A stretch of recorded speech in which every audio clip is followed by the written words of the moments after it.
यहाँ order change करते ही sign change हो जाता है ना, तो इसका मतलब कम्यूटेटिव नहीं होता है, नॉट कम्यूटेटिव है ना, एंटी कम्यूटेटिव तो बोल सकते हैं क्योंकि माइनस आता है, तो कम्यूटेटिव तो नहीं होता है, नॉट कम्यूटेटिव। दूसरा, डिस्ट्रीब्यूशन में कोई दिक्कत नहीं है, ए क्रॉस बी प्लस सी है तो आप इसको ए क्रॉस बी प्लस ए क्रॉस सी लिख सकते हैं। डिस्ट्रीब्यूटिव में कोई दिक्कत नहीं, डिस्ट्रीब्यूटिव होगा ये, है ना, कम्यूटेटिव नहीं होता है, डिस्ट्रीब्यूटिव होता है। और एक वो कांस्टेंट वाला हमने लिखा था कि कांस्टेंट कहीं भी आ जा सकता है, तो वो चीज यहाँ पे भी रहेगी। कांस्टेंट आपका ए के साथ भी जा सकता है और कांस्टेंट आपका बी के साथ भी जा सकता है, है ना। कांस्टेंट की कोई दिक्कत नहीं, आप ए के साथ भी ले सकते हो, बी के साथ भी ले सकते हो। अब ये 3 नियम लिख के पूरे करो, फिर अपन आगे बढ़ेंगे। तो अपन ने वहीं से मिलते जुलते लिखा कि भाई ये एक वेक्टर क्वांटिटी है, ये कहीं ना कहीं पैरेलल वेक्टर की कंडीशन होगी, कम्यूटेटिव इसमें नहीं होता है, एंटी कम्यूटेटिव होता है, डिस्ट्रीब्यूशन यहाँ पे भी फॉलो होता है, और कांस्टेंट की प्रॉपर्टी वैसे ही है जैसे अपनी वेक्टर प्रोडक्ट में लिखी थी। ठीक है, फिर चौथा क्या था वहां पे अपन ने, हाँ चौथा हमने जो वहां पे लिखा था कहीं ना कहीं वो अपन ने वो लिखा था ए डॉट ए स्क्वायर होता है ना, तो वो यहाँ पे तो खैर अपन जान ही रहे हैं, ए क्रॉस ए आपका कितना होगा 0, आई क्रॉस आई भी कितना होगा 0, सेल्फ जब भी होगा जे क्रॉस जे भी कितना होगा 0, जे क्रॉस के भी कितना होगा 0, तो के क्रॉस के भी 0 है ना, के क्रॉस के भी कितना होगा 0। अरे तो नीचे वाला नहीं दिख रहा है तो बेटा मैंने यूं करके दिखाया तो था, तब नहीं देखा था क्या? कौन लिखा है नीचे वाला ही नहीं दिख रहा? ये भी टैलेंटेड बच्चा है। कौन है ये है रोहन अहमद। अरे रोहन अहमद जी, ऐसे क्या करते हो? मैंने कितनी बार तो यू करके दिखाया था जो नीचे वाला लिखा था, आप कहाँ चले गए थे जब हम ये लिखवा रहे थे? हमने ऐसे, हमारे पास मूवेबल है, ऐसे हम बार बार करके दिखा देते हैं, कुछ छूट जाता है तो, है ना, बहुत बढ़िया अपने पास है। तो कभी नीचे तो मुझे भी दिखता है एक्चुअली, जो मैं यहाँ लिखता रहता हूँ मुझे यहाँ सामने दिखता रहता है ना, तो बस मुझे दिख रहा है कि नहीं दिख रहा तो मैं मोबाइल को ऐसे कर देता हूँ, इसीलिए तो मैं यहाँ से पढ़ा रहा हूँ। तो मैं यहाँ बहुत सुविधा है भाई, नीचे वाला नहीं दिख रहा तुरंत ऐसे कर दो, फिर नहीं दिख रहा है ऐसे दिख लो, साइड वाला नहीं दिख रहा है ऐसे कर लो, है ना, तो ये क्या है कि बढ़िया रहता है। चलो हो गया ये। हाँ अब चौथे पे आते हैं यहाँ, हाँ लेकिन आई क्रॉस जे जो होता है वो के वेक्टर के बराबर हो जाता है, जे क्रॉस के जो है वो आई वेक्टर के बराबर होता है, और के क्रॉस आई जो है वो जे वेक्टर के बराबर होता है ना। ये उसी से आएगा, आई क्रॉस जे हम निकाल रहे हैं तो आई क्रॉस जे मतलब mod I mod J sine 90, sine 90 1 mod I mod J 1, तो एन के बचेगा तो आई और जे के परपेंडिकुलर के वेक्टर,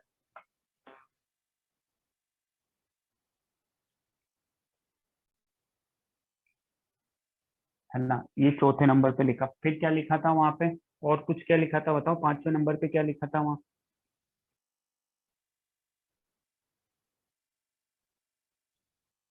एक्सपेंशन लिखा था, चलिए ठीक है, तो यहाँ पे भी एक्सपेंशन की बात कर लेते हैं अपन पांचवें नंबर पे, है ना। यहाँ पे भी फिफ्थ नंबर पे हम किसकी बात कर लेते हैं, एक्सपेंशन की। चलिए आइए फिफ्थ नंबर पे हम यहाँ पे भी एक्सपेंशन की बात करते हैं। हम्म।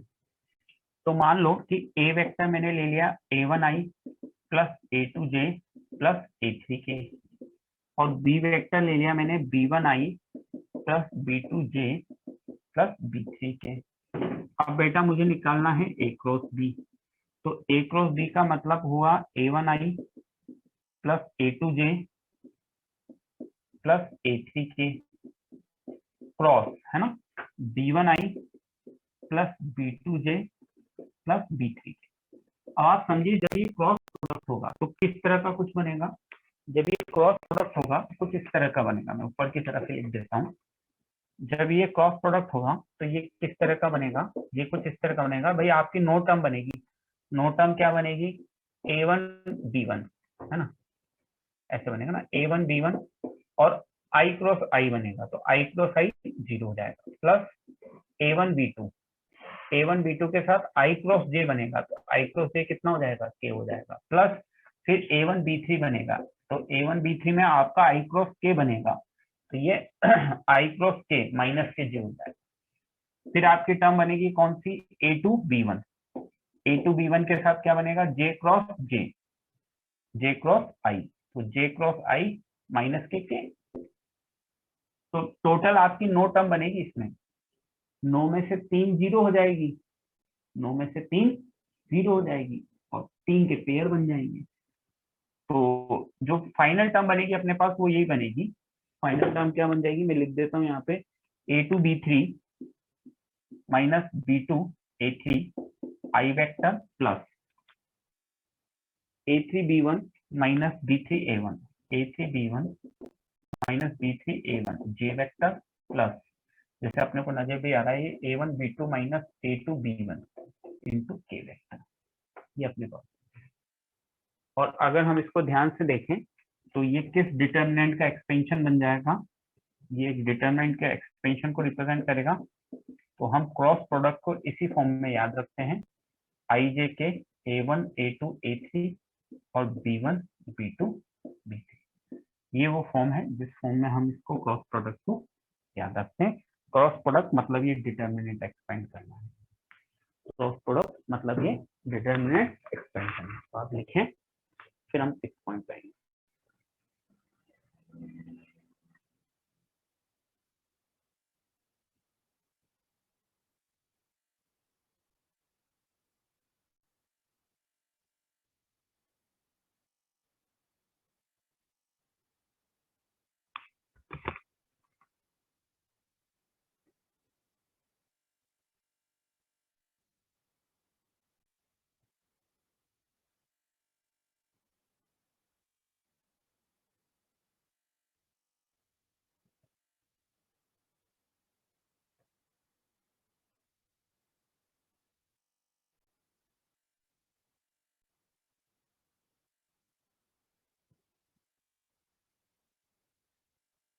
लिख लिया हो तो डन बोलें।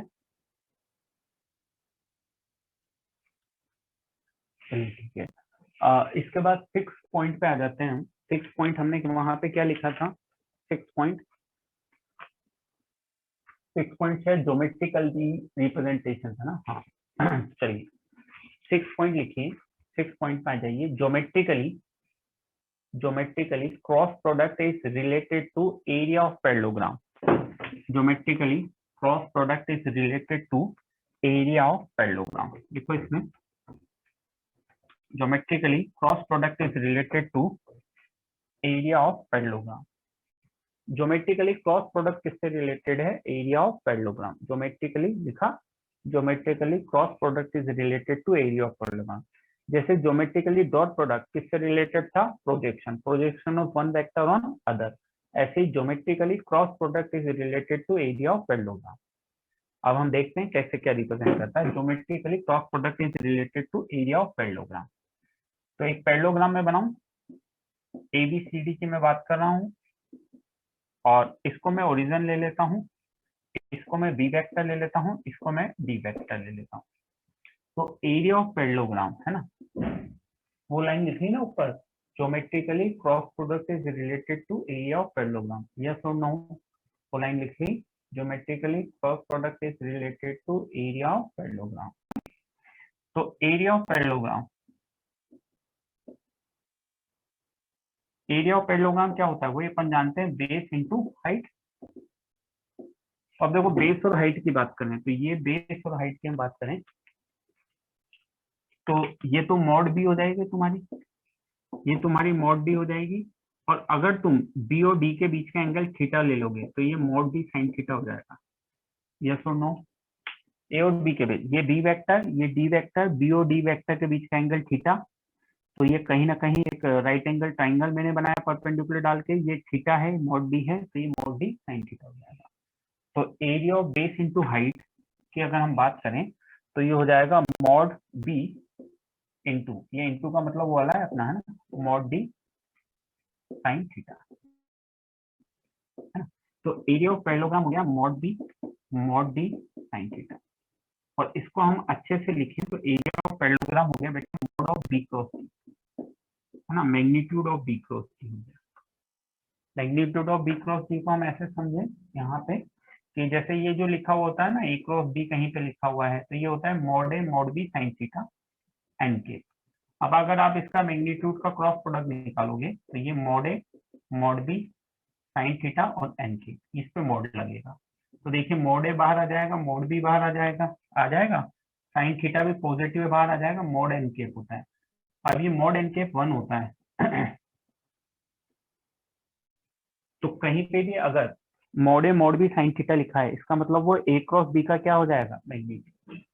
तो इस वजह से मॉड बी साइन थीटा को हमने क्या लिख दिया, ये लिख दिया कितना, मॉड बी क्रॉस थीटा। तो अब अपन यहाँ पे कुछ चीजें लिखें कि एरिया ऑफ पैरेललोग्राम,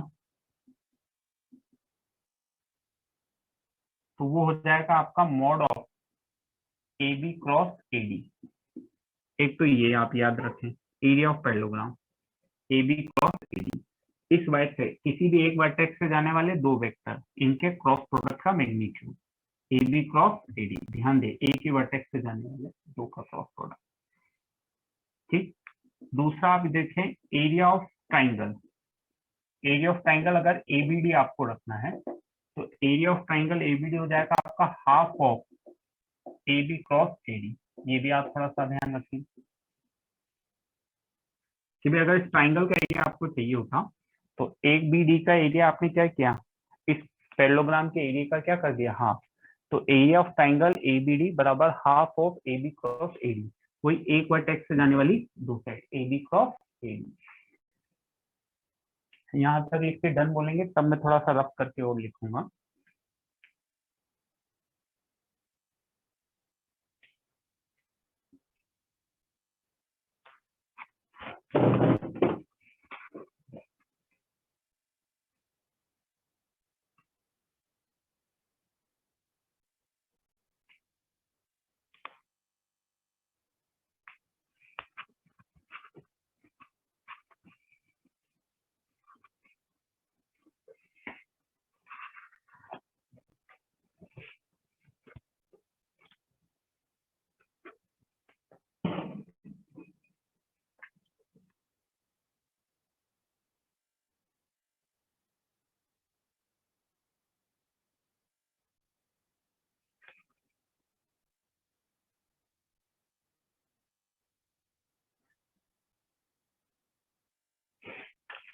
ये तो मैंने ये लिखा है कि भाई ए क्रॉस बी अगर ये है तो आपको mod of A cross B चाहिए, तो ये इसका मैग्नीट्यूड के अंदर आ गया mod A mod B sine theta, ये तो तीनों पॉजिटिव है बाहर आ गया, तो मैग्नीट्यूड ऑफ एन केप आ गया। अब ये चूंकि यूनिट वेक्टर है तो मैग्नीट्यूड ऑफ एन केप कितना होगा, 1 होगा, है ना, ये 1 होगा।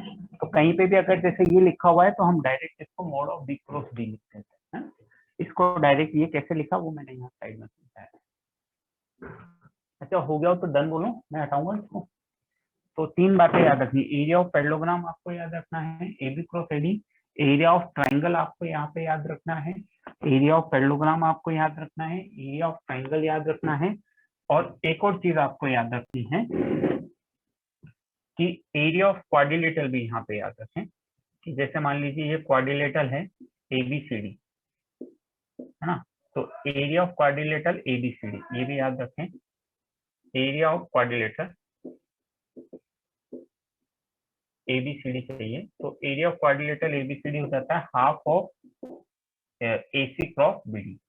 पहले भी हमने पढ़ रखा है छोटी क्लास में, एबी क्रॉस बीडी हो जाएगा, D1 D2 की टर्म्स में हमने पढ़ रखा है। तो ये एरिया ऑफ क्वाड्रिलेटरल हो जाएगा half of AC cross BD. Area of parallelogram, area of triangle और एरिया ऑफ क्वाड्रिलेटरल, तीनों चीज दिमाग में रखनी है ना, मैंने तीनों एक साथ लिखा दिया आपको, एसी क्रॉस बीडी डायगोनल वाला। ठीक है, ठीक है, ये हो गया area of parallelogram, area of triangle. और एक चीज हम यहाँ पे ध्यान रखते हैं, एरिया ऑफ ट्राइंगल को, है ना, कई बार हम थोड़ा सा सिमेट्रिक फॉर्म में भी ध्यान रखते हैं कि जैसे एक ट्राइंगल है एबीसी, ये ए वेक्टर, ये बी वेक्टर और ये सी वेक्टर। तो एरिया ऑफ ट्राइंगल अभी हमने पढ़ा half of A B cross A C हो जाएगा, एक वर्टेक्स से जाने वाले दो वेक्टर। मतलब ये हालांकि हमें याद है, लेकिन हम एक सिमेट्रिक फॉर्म में इसको लिखना चाह रहे हैं तो थोड़ा आसान रहे। ए बी वेक्टर कितना हो जाएगा, ए सी कितना हो जाएगा, सी माइनस, कितना हो जाएगा B cross C, B cross A cross C, A cross A cross तो जीरो होगा। तो एक अच्छी फॉर्म जो हमें इसकी याद रखनी है वो होगी बेटा हाफ, इसको अपन इसके ऑर्डर चेंज कर देंगे, तो हम ऐसे याद रख सकते हैं A cross B plus B cross C plus C cross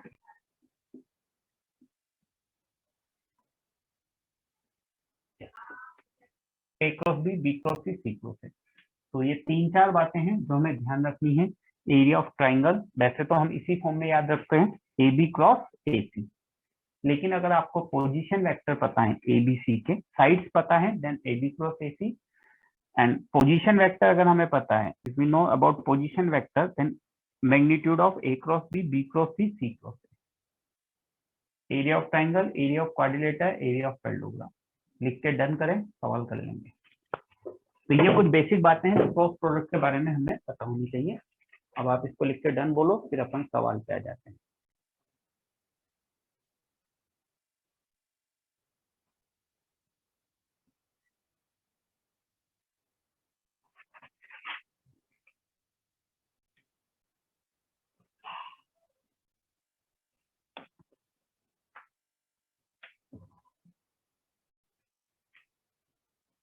हो गया, चलो सवाल शुरू करें।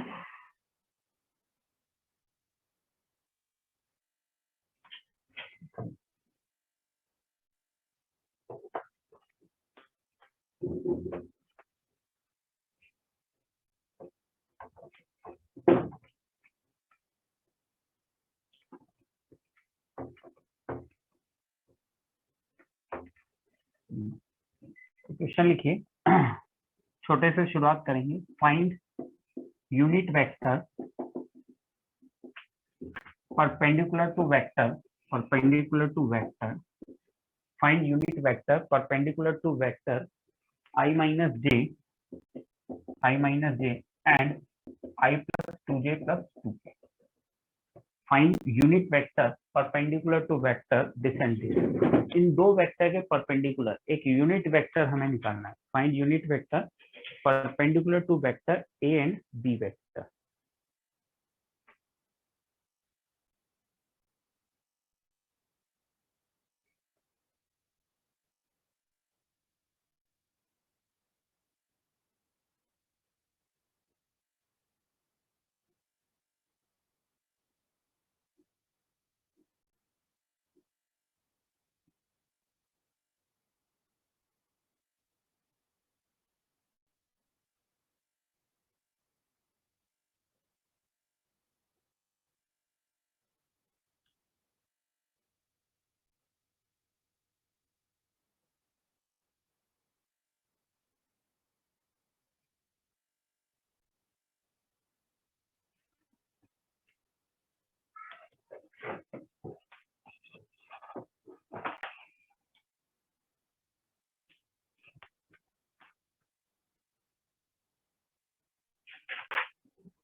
हो गया बेटा, सीधा सा सवाल है, तो बहुत ज्यादा नहीं करना।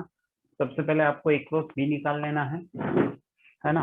मान लीजिए ये ए वेक्टर है आपका आई माइनस जे, ये बी वेक्टर है आई प्लस 2j प्लस 2k। तो हम निकालेंगे ए क्रॉस बी, है ना। तो ए क्रॉस बी हम निकाल लेंगे, तो क्या आ जाएगा भाई, उससे निकालेंगे आई जे के 1 -1 0 1 2 2। डिटरमिनेंट सोल्व करना अपने को आता है। डिटरमिनेंट सोल्व करेंगे तो कितना आ जाएगा ये -2i -2j + 3k। ये आ रहा है -2i -2j + 3k। आई वाले को छोड़ा, इन दोनों का प्रोडक्ट उस तरीके से अपन निकालेंगे। अब जो यूनिट वेक्टर चाहिए है ना, तो यूनिट वेक्टर हो जाएगा ±a cross b upon magnitude of a cross b। दो यूनिट वेक्टर होंगे ना, एक ऊपर की तरफ एक नीचे की तरफ, यूनिट वेक्टर चाहिए, दो चाहिए, तो यही अपने पास दो यूनिट वेक्टर होंगे।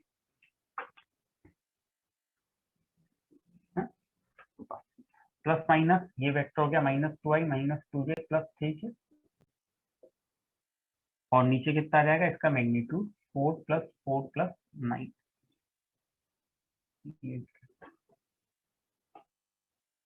दो हो सकते हैं ना, एक ऊपर की तरफ और एक नीचे की तरफ।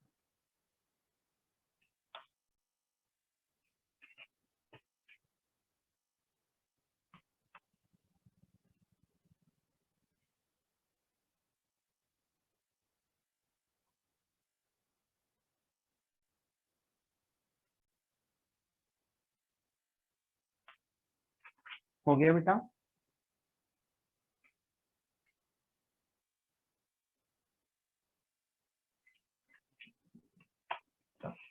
नेक्स्ट क्वेश्चन पे आते हैं। क्वेश्चन नंबर 1 था, क्वेश्चन नंबर 2 लिखो। क्वेश्चन नंबर 2 लिखें।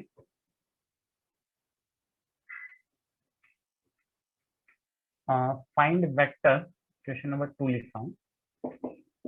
Find vector perpendicular to vector this and this, perpendicular to vector this and this. Find vector, ऐसे लिखो इसको, find vector C which is, ऐसे लिखो, which is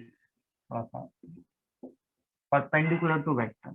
Find vector c which is perpendicular to vector. Find vector c which is perpendicular to vector this and this, and satisfy the condition,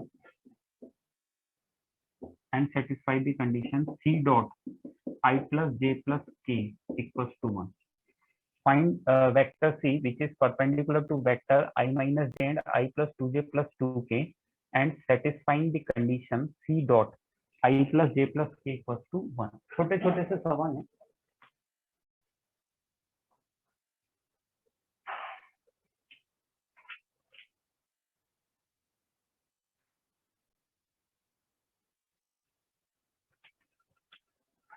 तो अब आप कैसे करेंगे? लेट सी वेक्टर किसके बराबर है? इन दोनों के परपेंडिकुलर एक वेक्टर मानना है, तो आप उसको ले सकते हैं लैम्डा ए क्रॉस बी, है ना। ए आपने ये ले लिया कितना, आई माइनस जे। बी आपने ले लिया आई प्लस 2j प्लस 2k। और आपको इसके परपेंडिकुलर वेक्टर चाहिए, यूनिट वेक्टर चाहिए तब तो आप डायरेक्ट निकाल सकते हैं। परपेंडिकुलर वेक्टर चाहिए तो डायरेक्शन तो ये हो गई, मैग्नीट्यूड उसका कुछ हमने लैम्डा वगैरह ले लिया। तो ए क्रॉस बी तो हमने निकाल ही लिया, कितना निकाला, -2i -2j + 3। तो ये सी वेक्टर हमारे पास हो गया लैम्डा इंटू ए क्रॉस बी -2 लैम्डा आई -2 लैम्डा जे + 3 लैम्डा के। अब लैम्डा निकालने के लिए वो इंफॉर्मेशन दे रहा है, और लैम्डा उसने निकालने के लिए उसने इंफॉर्मेशन ये दे दी। निकाल लो लैम्डा कितना रहा है।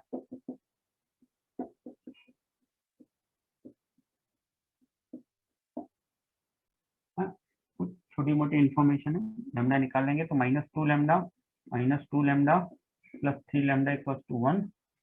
तो लैम्डा इक्वल्स टू कितना आ गया, -1। तो जो सी वेक्टर हमसे पूछा है, तो सी वेक्टर लैम्डा की वैल्यू -1 डालते ही आ जाएगा।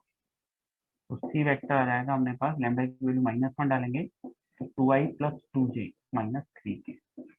ये आपका आंसर होगा। यस और नो बोले, फिर एक सवाल आपको दूंगा करने के लिए।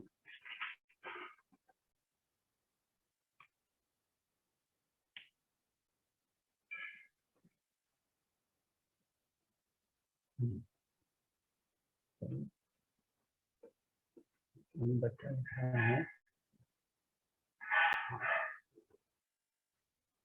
आदित्य आनंद नहीं, अच्छा ऐसा वेक्टर क्यों लेट किया ना।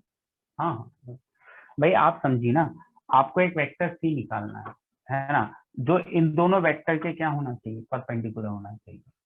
तो आपने क्या किया, एक वेक्टर सी ऐसा लेट कर लिया कि भाई आपको दो चीज चाहिए, इन दोनों के परपेंडिकुलर चाहिए।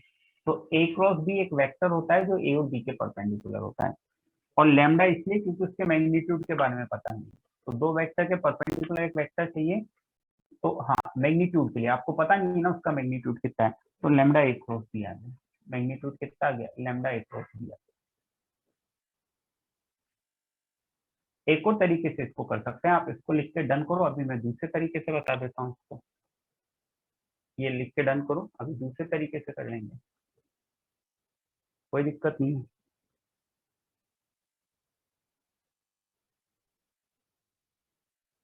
हो गया, चलिए ये हो गया ना, ठीक है। अब मान लीजिए कि आप इस तरीके से नहीं जाना चाहते, कोई दिक्कत नहीं।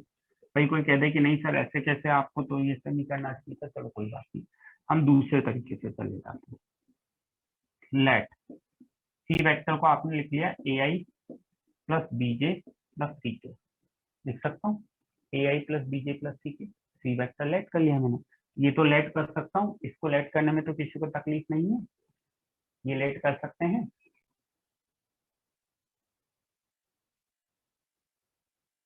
अरे ये सुन लो तो बोल दो भाई। तो अब क्या क्या गिवन है देखो, C is perpendicular to I minus J. तो सी अगर आई माइनस जे के परपेंडिकुलर है तो ए माइनस बी बराबर zero. C is perpendicular to I plus two J plus two K, it means A plus two B plus two C equals to zero. This is one, this is two, and C dot I plus J plus K equals to also one. One था कि zero था, one था। तो इसका मतलब हो गया बेटा कि ए प्लस बी प्लस सी कितना है, वन। आप वन टू थ्री से एबीसी निकाल लो और इसमें पुट कर दो। वन टू थ्री से एबीसी निकालो, क्या आ रहा है बताओ मुझे। One two and three, ABC निकाल लें। ए कितना, बी कितना, सी कितना, तो सी वेक्टर लिख दूंगा बेटा। और मेरे ख्याल से एबीसी निकालेंगे तो वो टू टू और माइनस थ्री ही आने चाहिए। तो ये वेक्टर आ जाएगा टू आई plus two j minus three. तो ये बेसिक अप्रोच है। और नहीं तो हम याद रखें कि भाई दो वेक्टर के परपेंडिकुलर वेक्टर चाहिए तो डायरेक्ट लैम्डा ए क्रॉस बी मान लेते हैं, यूनिट वेक्टर चाहिए तो फिर डायरेक्ट प्लस माइनस ए क्रॉस बी अपॉन ये ले सकते थे।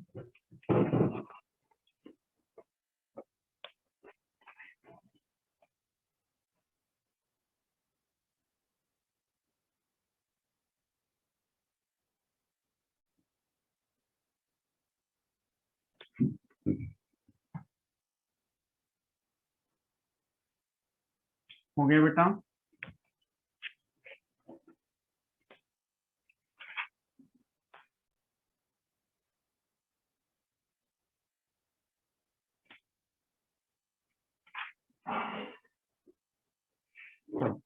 अगला सवाल लिखे थे, इफ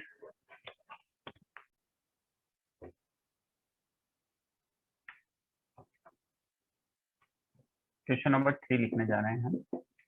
इफ ए वेक्टर आपको दिया हुआ है आई प्लस जे प्लस के, बी वेक्टर आपको दिया हुआ है जे माइनस के, जे माइनस के, then find vector C, then find vector C such that, then find vector C such that A cross C equals to है B vector and A dot C equals to है 3। A cross C किसके बराबर है, B vector के, and A dot C किसके बराबर है, 3। निकालो। इफ ए वेक्टर दिया है, बी वेक्टर दिया है, then find vector C such that A cross C है B and A dot C बराबर है 3। करो भाई, निकालो कुछ जुगाड़ टुगाड़ से।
थोड़ा सा लंबा सवाल है।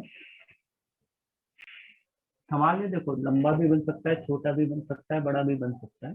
हाँ, क्वेश्चन को अपन बाउंड नहीं कर सकते हैं, तो बनाने वाले पे है कि वो क्या बनाना चाहते हैं, देखो ना।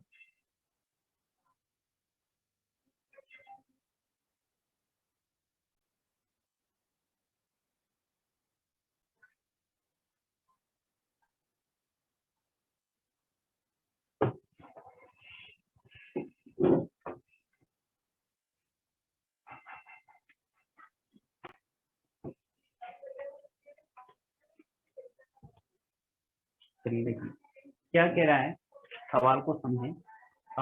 आपको क्या करना है, लेट कर लें सी वेक्टर बराबर, आप कुछ भी लेट कर लें, A I plus B J plus C K, X I plus Y Z plus Z K भी लेट कर सकते हैं। हाँ बस ठीक है। तो अब आप समझिए कि आपको क्या दे रखा है। एक तो देखो ए डॉट सी कितना दे रखा है, 3 दे रखा है। ए डॉट सी दे रखा है ना 3। तो ए डॉट सी 3 का मतलब क्या है कि ए प्लस बी प्लस सी आपका 3 आ गया, एक रिलेशन आपका ये बन गया। एंड दूसरा आपको क्या दे रखा है कि बी किसके बराबर है, ए क्रॉस सी के बराबर है। बी आपका कितना है, जे माइनस के है। और ए क्रॉस सी कितना होने वाला है, आई जे के 1 1 1। और सी आपने कितना लिया, ए बी सी। सी आपने कितना लिया, ए बी सी। तो यहाँ से आपके पास देख लीजिए क्या रिलेशन आ गया, जे माइनस के इक्वल्स तो कितना आ गया, आई को लेंगे तो कितना आ जाएगा, C minus B I vector, minus J vector को लेंगे तो कितना आ जाएगा, ए माइनस सी सी माइनस सी। और के वेक्टर को लेंगे तो कितना आ जाएगा, बी माइनस ए। देखिए सही लिखा क्या मैंने। तो क्या क्या हो जाएगा आपके पास, सी माइनस बी 0, सी माइनस ए माइनस सी प्लस ए बराबर 1, और बी माइनस ए बराबर -1। एक रिलेशन ये है, बी बराबर सी है, सोल्व कर लीजिए इसको। आप जो भी समझना चाहें, इसको मान लीजिए 2 ले लिया आपने, 2 तो इसको सोल्व कर लीजिए, एग्जैक्ट वैल्यू आ जाएगी आपके पास। ए बराबर 5/3, बी बराबर 2/3 और सी बराबर। तो जो वेक्टर आपको सी निकालना था वो सी आ गया 5/3 आई प्लस 2/3 जे प्लस 2/3 के। यस और नो, छोटे छोटे से सवाल कर रहे हैं अभी अपन, कोई बहुत बड़े सवाल नहीं कर रहे, टिपिकल सवाल नहीं कर रहे हैं, है ना। टिपिकल सवाल कल करेंगे, आज तो आसान आसान सवाल से प्रैक्टिस करेंगे, है ना।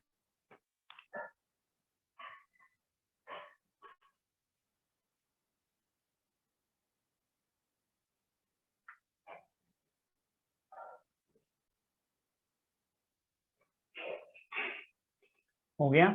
चलिए नेक्स्ट क्वेश्चन पे आ जाते हैं।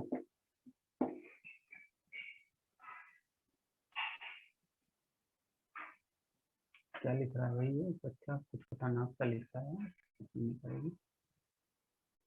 अनिरुद्ध लिख रहा है वहां पर, तो ए वेक्टर इंटू बी वेक्टर करके फॉर्म में होता था, ए वेक्टर इंटू बी वेक्टर करके फॉर्म में होता था।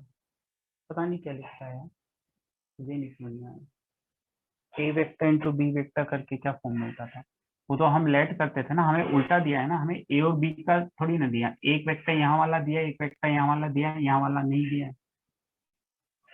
जो सी वेक्टर है वो ए और बी के परपेंडिकुलर थोड़ी ना है, ये अलग तरह से लिखा है।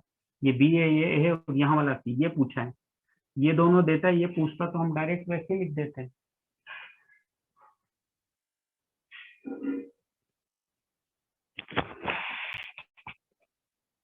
क्लियर है ना? यस और नो बोलो। मैं तो सवाल को बता रहा हूँ आपको, अलग अलग तरीके से कैसे पूछ सकता है। आपको तो समझना पड़ेगा कि भाई जो पूछा है उसके हिसाब से क्या क्या रिलेशन बन सकते हैं, कैसे कैसे निकाल सकते हैं। अब मैंने 3 सवाल इसलिए कराए हैं क्योंकि तीनों में अलग अलग तरीके से लिख के मैंने निकाला है। अब पिछले सवाल को आपने 2 तरीके से ही प्रोसीड कर लिया, एक सिंपल वेक्टर लेके उसके अलग अलग कंपोनेंट निकाल के, और कहीं ना कहीं एक थॉट वो भी थी, उससे भी हमने निकाल लिया।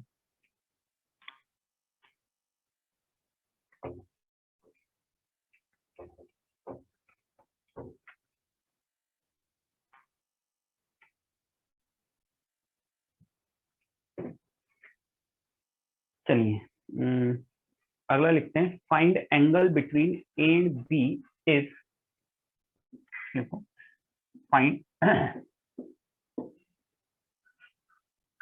Angle between a vector and b vector is find angle between a vector and b vector is, first part mod of a dot b बराबर है mod of a cross b, और second part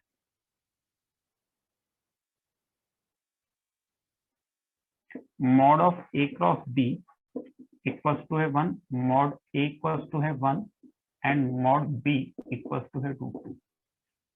find angle between a and b vector is magnitude of a dot b बराबर mod a cross b, mod a cross b 1, mod a 1, mod b बराबर 2।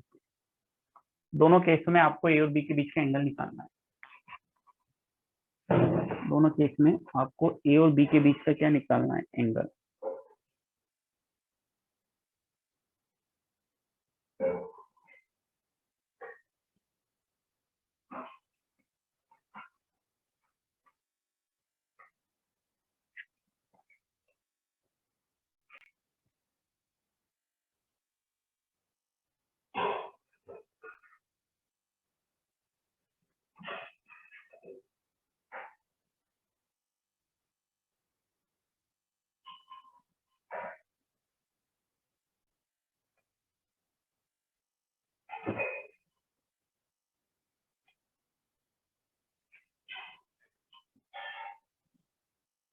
बिल्कुल, दोनों case में answer same आने वाला है। मेरा पूछने का तरीका दोनों में आना। ए डॉट बी आपका कितना होने वाला है बेटा? ए डॉट बी होगा वही mod A mod B cos theta, और ये भी आपका कितना होगा? मॉड ए मॉड बी, और ये कितना होने वाला है? ये भी आपका होने वाला है mod A mod B sine theta.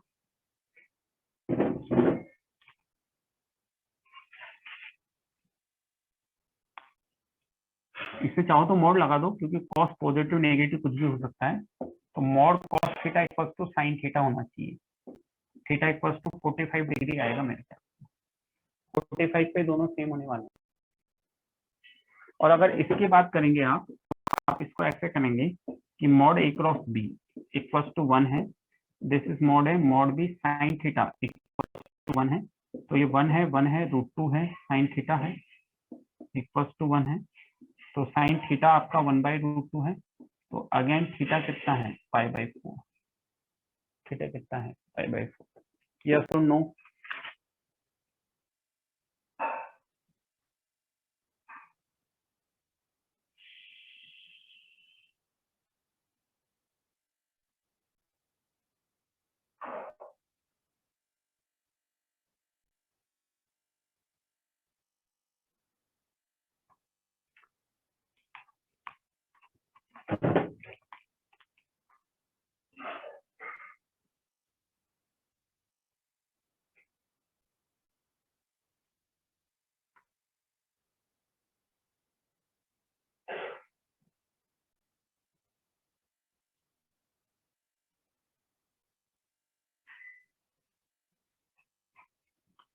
हो गया?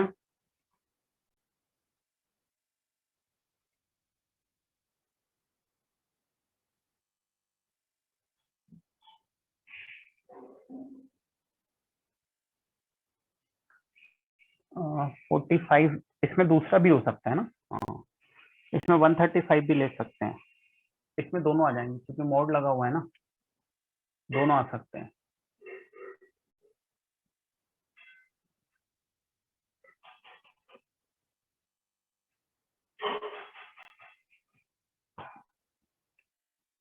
135 भी डाल सकते हैं इसमें, क्योंकि 135 पे भी साइन तो पॉजिटिव होगा, कॉस नेगेटिव हुआ, तो 135 भी आ जाएगा इसमें, है ना। मोड लगा हुआ है ना, मोड नहीं लगा हुआ होता तो फिर ठीक था, मोड लगा हुआ है तो 135 भी आ जाएगा।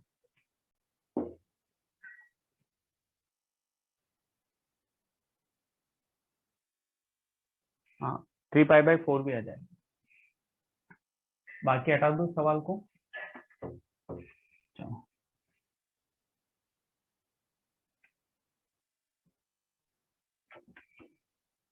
अगला करो। Find area of triangle, find area of triangle whose vertices are, next question, find area of triangle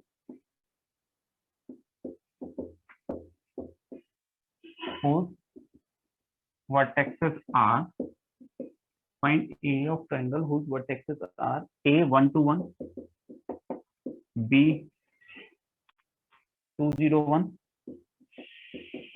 and c 113 and c 113. Find area of triangle whose vertices are a 121, b 201 and c 113.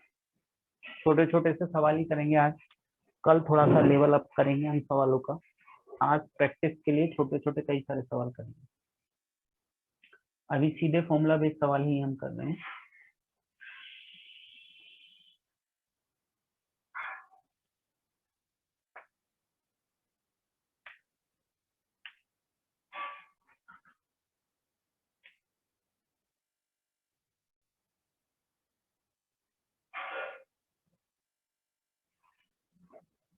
तो तीनों vertex दे दिए, तो area of triangle किससे निकाल लेंगे, half of A B cross A C. मतलब आपको क्या करना है, आपको करना है ए बी वेक्टर लिखना है, ए सी वेक्टर लिखना है, दोनों का क्रॉस प्रोडक्ट निकाल लेना है और फिर उसका मैग्नीट्यूड हम निकाल लेंगे। ए बी वेक्टर लिखो, ए सी वेक्टर लिखो, A B cross A C vector निकाल लो, फिर उसका मैग्नीट्यूड यहाँ पे आने वाला है, ये इसका मतलब है। क्योंकि एरिया ऑफ ट्राइंगल एबीसी से क्या होता है, half of A B cross A C.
हो गया क्या?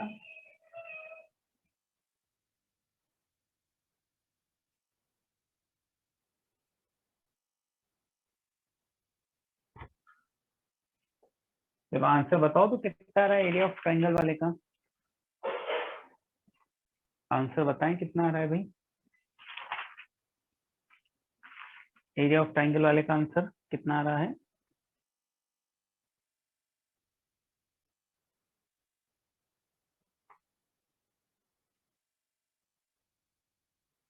√21/2, मेरे ख्याल से ये आंसर आएगा इसका, √21/2 आ रहा है क्या? हाँ, जो A B cross A C vector आएगा वो आएगा -4i - 2j - k, ये वाला वेक्टर आएगा -4i - 2j - k। तो आपको इसका मैग्नीट्यूड लिखना है बेटा, तो मैग्नीट्यूड 16 + 4 + 1 √21/2।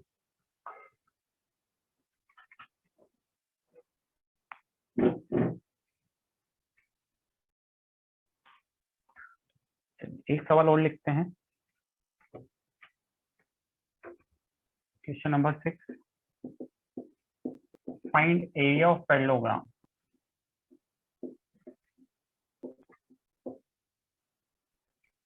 फाइंड एरिया, ठीक सवाल है। Find area of parallelogram whose diagonals are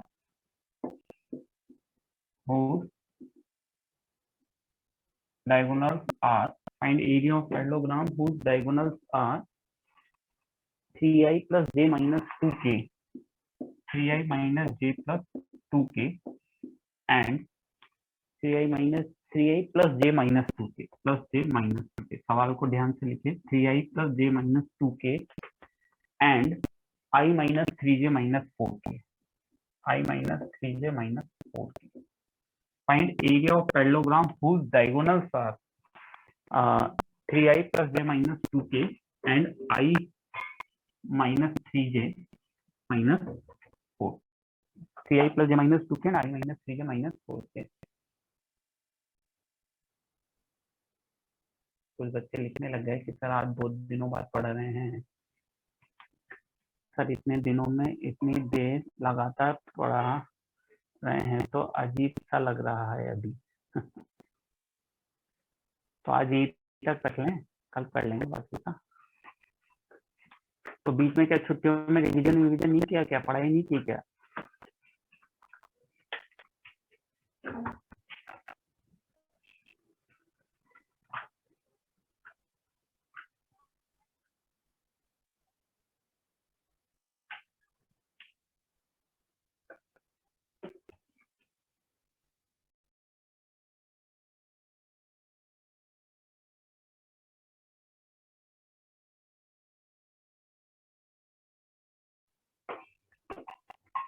खैर चलिए ठीक है, ये अच्छा सवाल है। आपको एरिया ऑफ पैरेललोग्राम निकालना है।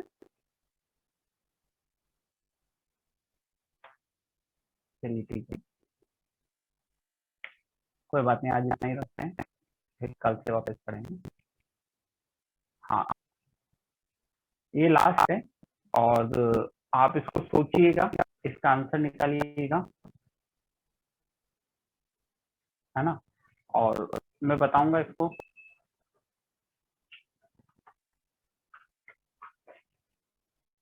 है ना, क्या इसका आंसर आएगा क्या नहीं आएगा। ठीक है, चलो ठीक है, तो यही तक रखते हैं, बाकी फिर कल करेंगे, है ना। होमवर्क में मैंने बता ही दिया, कल हम बीसीपी नंबर 30 कर लेंगे। आंसर इसका क्या आ रहा है, आंसर बताऊं एक बार। आंसर आ रहा है इसका 5√3। आंसर 5√3 है ना, 5√3 का आंसर है। और कल अपन क्या डिस्कस करेंगे, एक डीपीपी है और अपना एनसीईआरटी की 10.3 है, और इस सवाल को करेंगे और फिर आगे बढ़ेंगे। चलिए ठीक है, तो आज यहीं खत्म करते हैं क्लास को, कल मिलते हैं। Okay bye.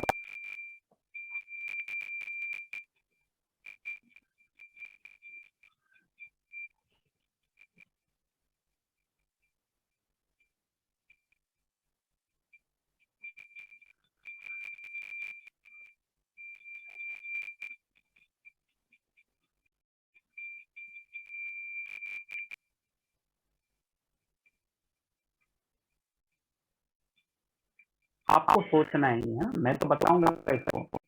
अब मैंने आंसर बता दिया, अब आप देखिए कि आंसर कैसे कैसे ला सकते हैं आप, फिर मैं तो बताऊंगा इसे आपको।